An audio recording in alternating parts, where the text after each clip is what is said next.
हरिओम.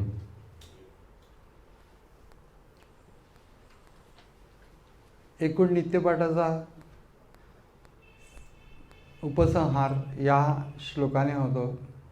गीतेचा पण उपसंहार या श्लोकाने होतो. यत्र योगेश्वर कृष्ण यत्र पार्थो धनुर्धर. त्या ठिकाणी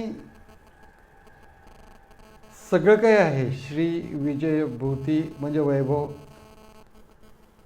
आणि ध्रुवा नीती, दृढ अशी नीती, असं माझं मत आहे, असं संजय म्हणतो. म्हणजे सुरुवात जी आहे ती धृतराष्ट्र उवाचपासून झालेली आहे आणि त्याचा जो उपसंहार आहे भगवद्गीतेचा तो संजय उवाच याच्यावरनं झालेला. श्रीकृष्ण आणि अर्जुन मध्ये आहेत. म्हणजे मुख्य जे आहेत ते हे दोघं जण आहेत, श्रीकृष्ण आणि अर्जुन.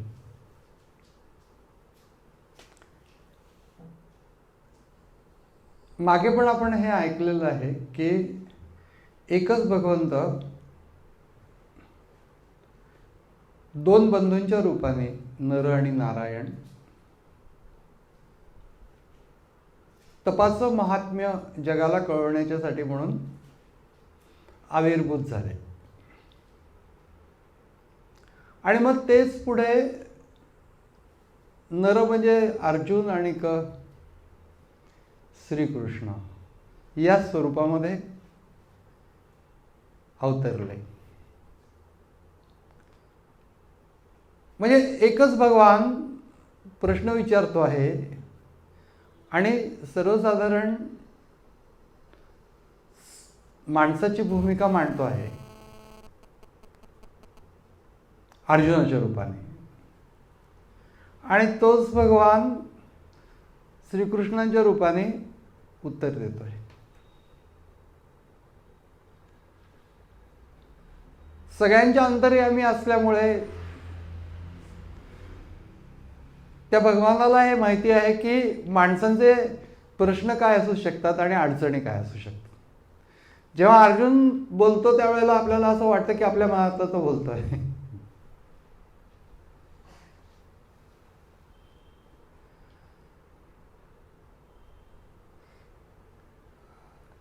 भगवान श्रीकृष्ण ज्या वेळेला उदाहरणार्थ सांगतो की गीतेच्या 6व्या अध्यायामध्ये सगळं कसं ध्यान करायचं आणि त्याच्यानंतर अंतिम अनुभूती कशा असतात वगैरे हे सगळं सांगितल्यानंतर हे काय मला जमेल असं वाटत नाही असं अर्जुन म्हणतो.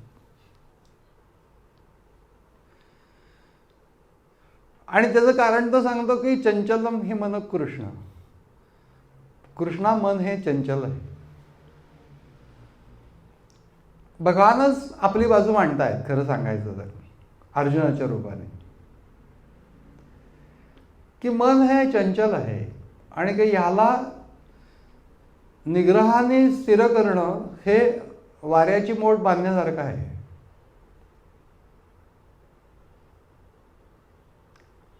आणि त्याच्यावरती भगवान उत्तर देतात की नक्कीच ते चल आहे. असंशयम महाबाहो मनोदुर्निग्रहम चलम. मन निग्रह करायला अवघड आहे आणि ते चल आहे.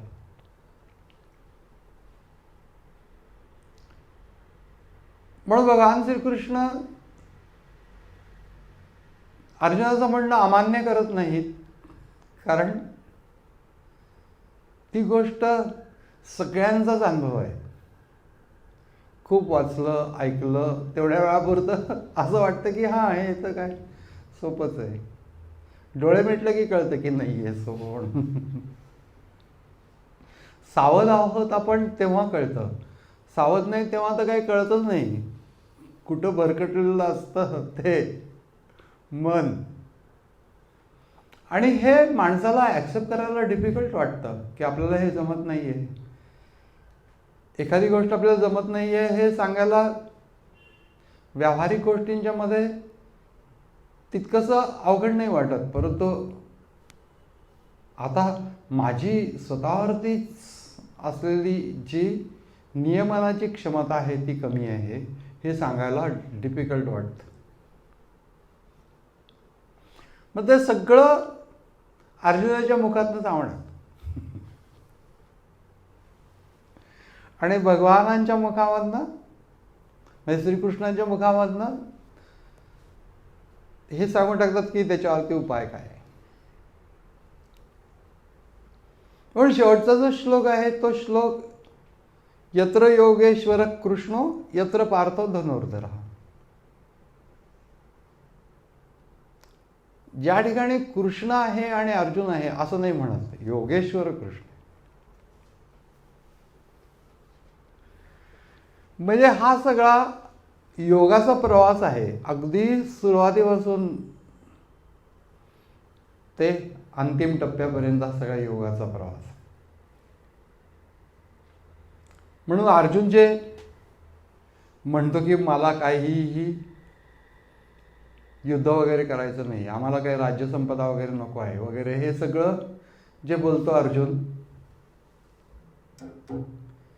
त्या संपूर्ण अध्यायामध्ये भगवान श्रीकृष्ण जवळजवळ काहीच बोललेलं नाही. फक्त एकदाच त्यांनी ज्या वेळेला तो अर्जुनाचा रथ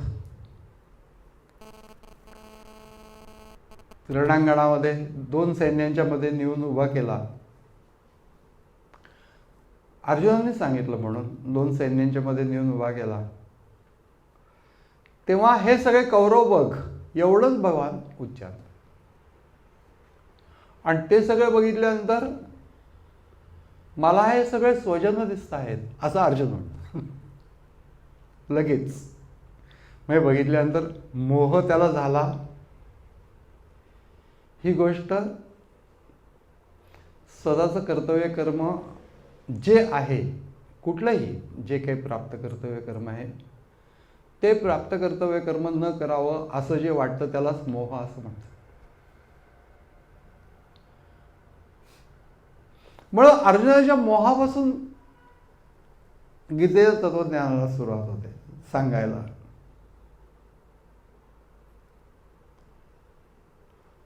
उपकारात्मक आहे तो मोह.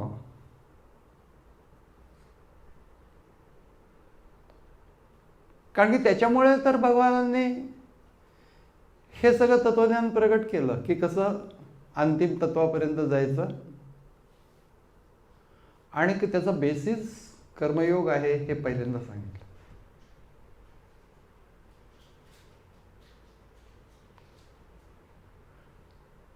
आणि स्वतःचं कर्तव्य कर्म सोडून तू ज्ञानापर्यंत पोहोचू शकणार नाहीस.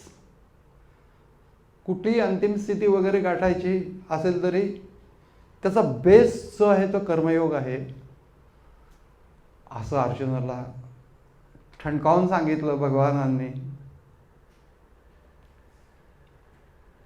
आणि नंतर प्रॅक्टिकल ॲस्पेक्ट जीवनामध्ये काय असतं की जेव्हा माणूस सुरुवात करतो त्यावेळेला जोम खूप असतो आणि तो कर्म हे करतच असतो. मधनातनं कधीतरी काहीतरी मनासारखं घडत नाही, मग त्यावेळेला ते सगळं टाकून बसावं असं वाटतं वगैरे. हे सोडलं तर जोर बराच असतो. त्या तरुण लोकांना उपदेश करण्याची आवश्यकता नाही आणि आत्ताच्या युगामध्ये तर मुळीच नाही आहे. कारण की कर्मप्रधान आहे जीवन हे सगळ्यांनाच जाणवत आहे. पण कर्मप्रधान आणि कर्मयोग प्रधान याच्यामध्ये फरक आहे. कर्मयोगाचा कन्सेप्ट हा आहे की कामनात्मक उद्देश नसणं कर्माच्या पाठीमागे, स्वतःच्या उपभोगाच्या कामना त्यांचा उद्देश नसणं, आणि कर्तृत्वाचा अहंकार नसणं. हे दोन बेसिस आहेत कर्मयोगाचे.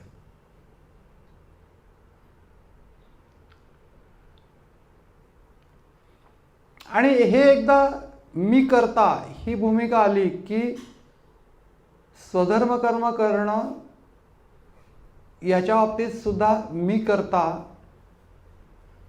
या भूमिकेमधनं जर का ते केलं तर तो कर्मयोग होत नाही परत. म्हणजे सूक्ष्म जसं जसं जाऊ तसं तसं ते अतिशय सूक्ष्म होत जात. स्वधर्म कर्म करणे हाच तर कर्मयोग आहे? नाही. स्वधर्म कर्म करणे ही तर गोष्ट आहेच, पण त्याबरोबर त्या कर्माचा कर्तृत्वाचा अहंकार मायामध्ये नसला पाहिजे.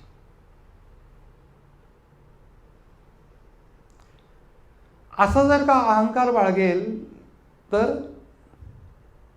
कुठं तो अडचणीत येईल हे सांगता येत नाही. जसं काय अर्जुन अडचणीत आलाय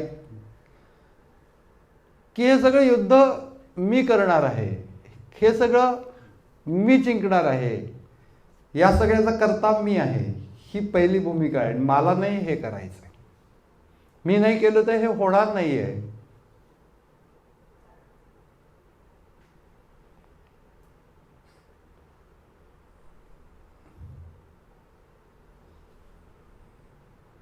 त्याच्यावरती ज्ञानेश्वर महाराजांनी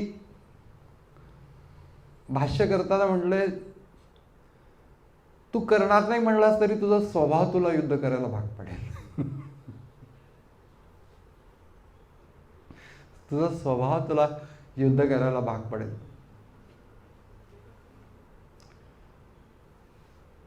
विवेकानंदांना सुद्धा रामकृष्ण असं म्हणले होते.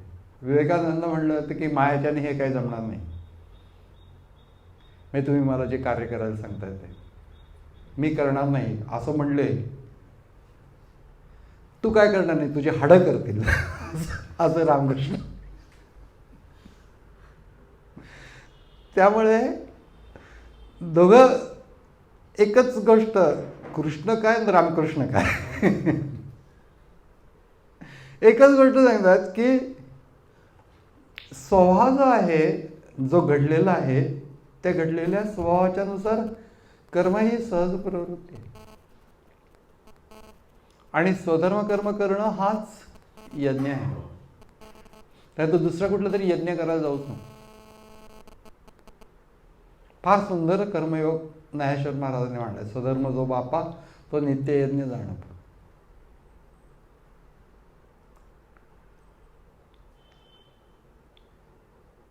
तोच मोह की स्वधर्म कर्म करू नये असं वाटणं, समोर असलेलं कर्तव्य करू नये असं वाटणं कित्येकांना होतं.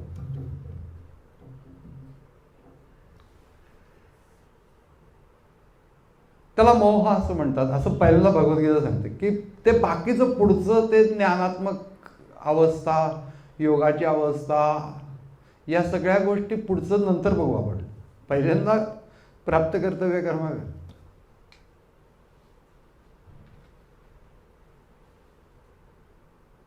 निज धर्माचरण हाची यज्ञ पांडवा, असं ते गीतेमध्ये म्हटलंय. हाच यज्ञ आहे. त्यावेळेला अर्जुन म्हणतो की मी हे सगळं सोडून जाणार, आणि विनोबाने म्हटलं की तो अरण्यात गेला असता तरी तिथं क्षात्रधर्म आहे, त्याप्रमाणे त्याच्या वृत्ती तशा आहेत, तर तिथं काही जरी काही केलं नाही तरी तो हरण मारत बसला असता. त्याची प्रवृत्ती युद्ध करण्याची आहे, या सगळ्या गोष्टी पशूंना मारत बसला असतात. म्हणजे हे काहीतरी करतच असतात.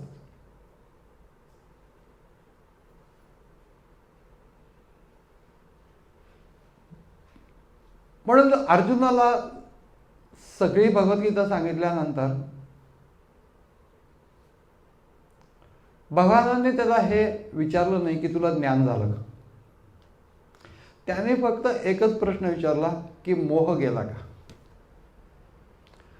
आणि मोह गेल्यानंतर स्वधर्म कर्म करणं अगदी सहजच आहे मोह गेल्यानंतर. म्हणून अर्जुनाचा मोह हे सगळ्या युद्धाचं कारण आहे. म्हणजे युद्धाच्या मध्ये जी गीता सांगितली गेली त्या गीतेचं कारण आहे.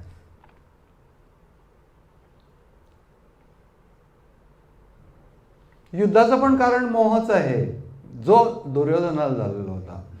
त्याचा सामान्य पातळीवरचा मोह होता, स्वार्थ पातळीवरचा मोह होता. अर्जुनाचा हा उच्च पातळीवरचा मोह होता, पण भगवानांना असं म्हणायचं आहे, सामान्य पातळीवरचा मोह असो, उच्च पातळीवरचा मोह असो, मोह हा मोहच आहे. म्हणून गीतेचं प्रतिपादन करून झाल्यानंतर फक्त एकच प्रश्न विचारतात की मोह गेला का? त्याच्यावरती ज्ञानेश्वर महाराजांनी अप्रतिम भाष्य केलं. पासी येऊन दिनकरे, दिनकर म्हणजे सूर्य जवळ आला आणि डोळ्यामध्ये पाहून तो म्हणतो, डोळिया ते अंधारे पुसिजे हे काय खरे कोणे गावी. म्हणजे सूर्य जवळ आला आणि डोळ्यामध्ये तो डोकावून बघतोय आणि म्हणतो की अंधार गेला का. तर आता तू सूर्य आहेस आणि तू जवळ आल्यानंतर, तू प्रतिपादन केल्यानंतर अंधार कसा राहील. असं अप्रतिम विवेचन ज्ञानेश्वरीमध्ये ठिकठिकाणी पाहायला मिळेल. तसं आहे, पासी येऊन दिनकरे डोळी असे अंधारे पुसिजे हे काय करे कोणी गावी. तर तो गेला असं सांगताना ज्ञानेश्वर महाराज म्हणतात,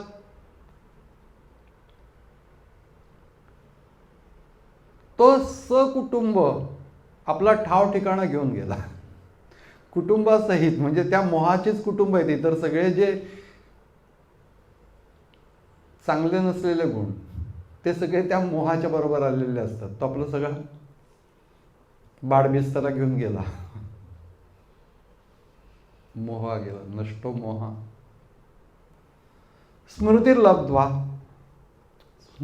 स्मृती प्राप्त झाली.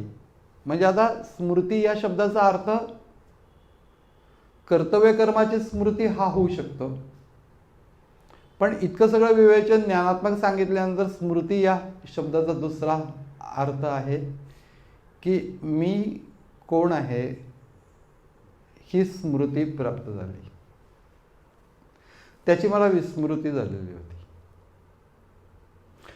संबंध माणसाच्या जीवनाचं हे प्रतिबिंब आहे बरं भगवद्गीतेमध्ये, की विस्मृती झालेली असते. कारण की आत्मा काही नव्याने येत नसतो, तिथंच असतो. आत्मस्वरूपाची विस्मृती हेच सर्व प्रकारच्या गोष्टींचं कारण आहे. मोह होण्याचं कारण पण तेच आहे. म्हणून गीतेमध्ये सांगितलं आहे, तो आत्मयोग सांगितलेला आहे की आत्मस्वरूप, त्याच्यातनं प्राप्त होणारं ज्ञान, हे सगळं भगवद्गीतेत सांगितलं. नष्टो मोहा स्मृतिर्लब्ध्वा.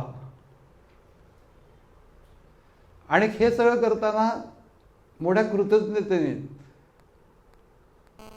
त्वत्प्रसादान मयाच्युत, तुझ्या प्रसादामुळे हे अच्युता. आता ब्युटी कशी आहे बघा, की जो अर्जुन च्युत झालेला होता तो अर्जुन संबोधन वापरतोय अच्युता. तो अच्युत शेजारी असल्यामुळे मी जो कर्तव्य कर्मापासून च्युत झालेलो होतो, ढळलेलो होतो, तो मी पुन्हा स्थिर अवस्थेमध्ये आलेलो आहे आणि कर्तव्य करायला मी तयार आहे. आता स्थितोच मी स्थित झालेलो. गतसंदेह करिष्ये वचनम तव. आणि एका बाजूला त्याला एक भक्तीची झालर आहे, तू म्हणशील ते मी करीन.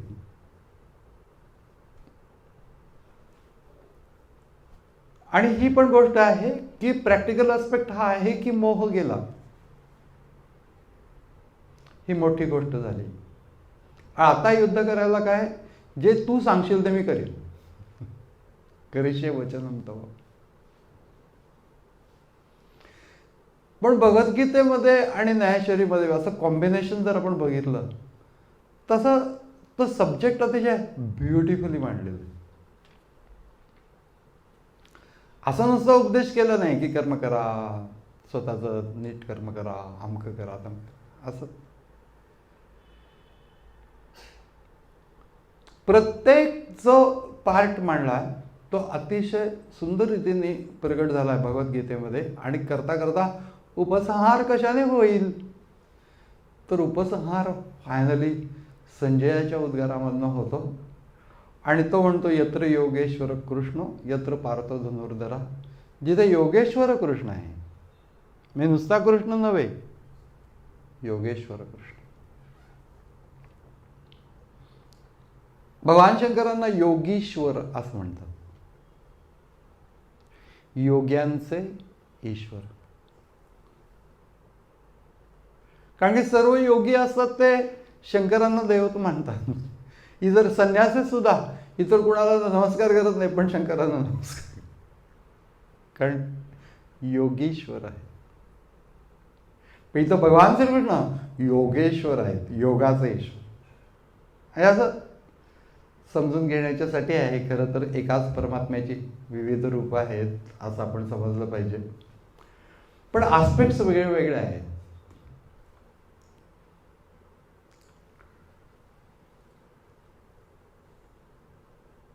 योगेश्वर कृष्ण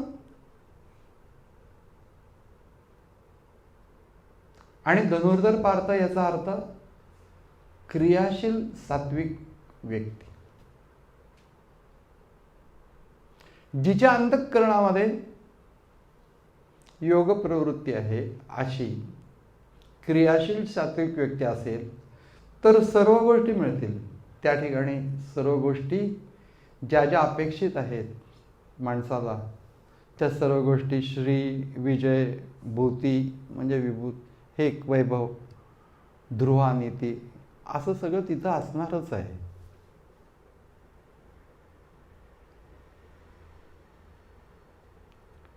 याच्यावरती एक ज्ञानेश्वर महाराजांनी अप्रतिम भाष्य केलेलं यत्र योगेश्वर कृष्ण. आता प्रत्येक ठिकाणी असं म्हणावं असंच वाटतं की ज्ञानेश्वर महाराजांनी अप्रतिम भाष्य केलं. एवढं कशाला म्हणायला पाहिजे?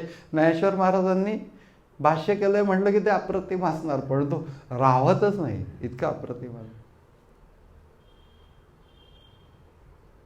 चंद्र तेथे चंद्रिका, शंभू तेथे अंबिका, असं खूप सुंदर विवरण केलं. गुरु तेथे विवेक असणे जेवी, तिथं असणारच. तसा ज्या ठिकाणी कृष्ण आणि अर्जुन आहेत त्या ठिकाणी विजय असणारच आहे, असं पुढे सुंदर रीतीने भाष्य केलंय. पण आपण ते केव्हा तरी बघू, कारण एकदा हे याच्यामध्ये शिरलं यत्र योग, याच्यावरती एक CD आहे, ती जर का आपल्याकडे नसेल तर इथं माहिती नाही आहेत की नाही ते, पण तो एकदा ते केलेले होते आणि ते बऱ्याच जणांना कॅसेट होती त्यावेळेला, आणि ती सगळ्यांना, ते जर का CD रूपात केलेलं नसेल तर करून घ्या तुम्ही, आणि नंतर वाटलंच तर ते ट्रान्सफर करून परत ते आत्ताच्या फॉर्म्समध्ये टाकता येतील. कारण की CD ड्राईव्ह बऱ्याच यांच्याकडे लॅपटॉपमध्ये नसतो अलीकडे. पण ही गोष्ट जरूर आहे की ते अगदी सुंदर झालेली होती ती एकंदर ते प्रवचन. कारण की ते सगळं भगवद्गीतेचं उपसंहाराचा श्लोक म्हणजे त्याच्यात सखोलता विलक्षण असणारच आहे. दिसायला जरी का वरती वरती दिसत असलं तरी देखील. पण इथं आपण फक्त पार्थाची भूमिका बघतो आहोत की टोटल ट्रान्सफॉर्मेशन झालंय त्याचं अगोदरच्या भूमिकेपासून. त्याच्या अगोदर तर तसं नव्हता, युद्ध हा तुझा स्वभावच होता.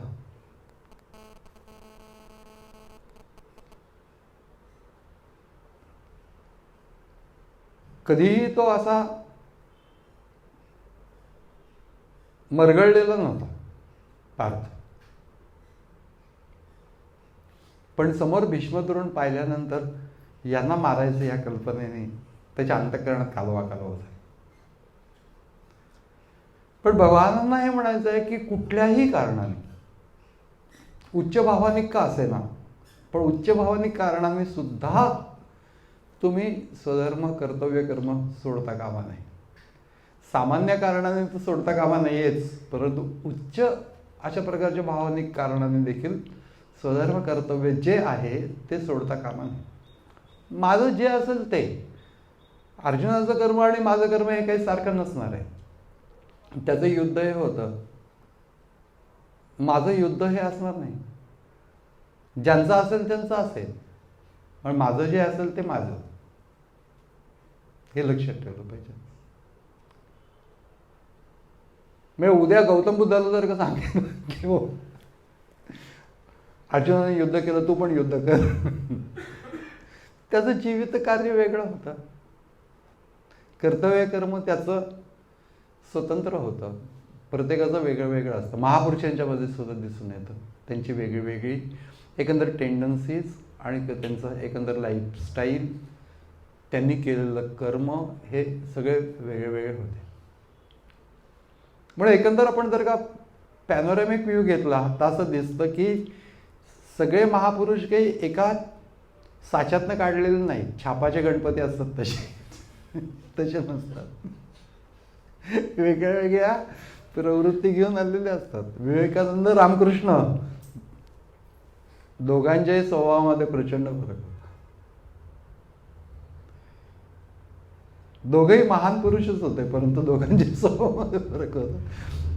Basic structure of mind different असू शकतं. तसं माझं जे आहे ते माझं, फक्त मी ते योगाच्या अनुभूतीला अनुकूल करणे, ज्ञानाला अनुकूल करणे. एकदम काही ज्ञान होत नाही, एकदम झोपेतनं उठला आणि काही एकदम ज्ञानीच होऊन उठला असं कधी होत नाही. प्रोसेस व्हायला लागतं त्याच्यावरती. आणि त्या प्रोसेसच्या मध्ये हा पहिला भाग आहे की बाकीचं जर तुम्ही कराच, ध्यानयोग वगैरे, विचार समजून घेणे ज्ञानाचा, या सगळ्या गोष्टी करा, पण प्राप्त कर्तव्य कर्म पहिल्यांदा, फर्स्ट अँड फॉरमोस्ट. आणि मग त्याच्यावरती तुमची ती इमारत बांधली जाईल.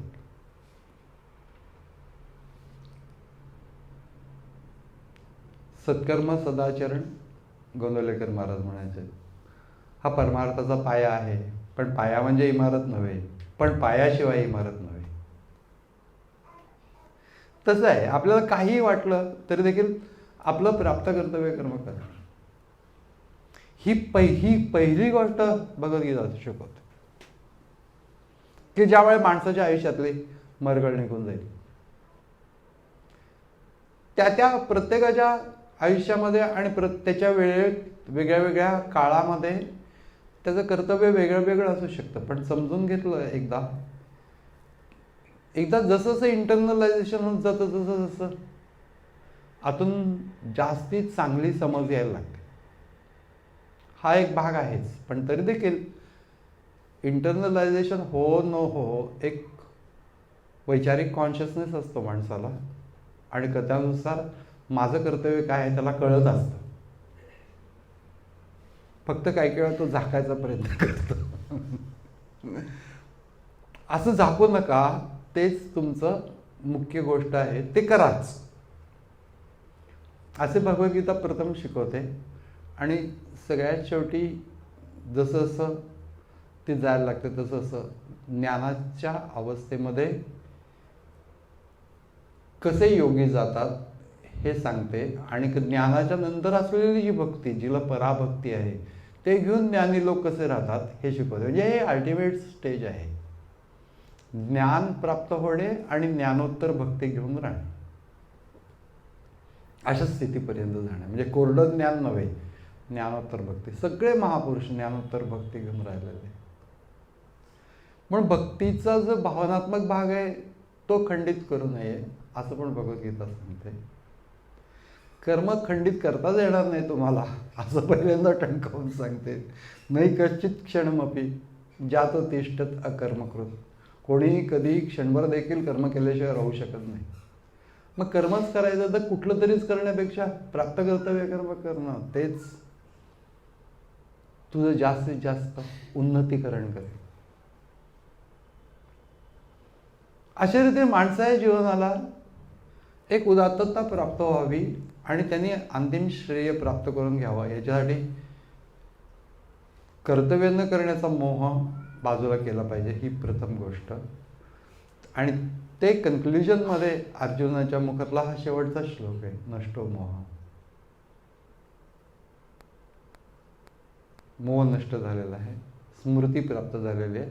ती स्मृती या ज्ञानात्मक उपदेशाने आत्मस्मृती असा पण त्याचा अर्थ धरता येतो. कर्तव्याची स्मृती असा पण अर्थ धरता येतो. दोन्ही स्मृती प्राप्त झाल्या आणि ते तुझ्या प्रसादामुळे प्राप्त झाल्या असे नम्र भाव आहे. कर्तव्य म्हणजे काय ते मला कळतंय असा उग्र भाव नाही त्याच्या पाठीमागे, नम्र भाव आहे, भक्तिपूर्वक भाव आहे. असं सौंदर्य खूप आहे विश्लेषण करायला गेलं तर, पण इथेच थांबूया. हरिओम.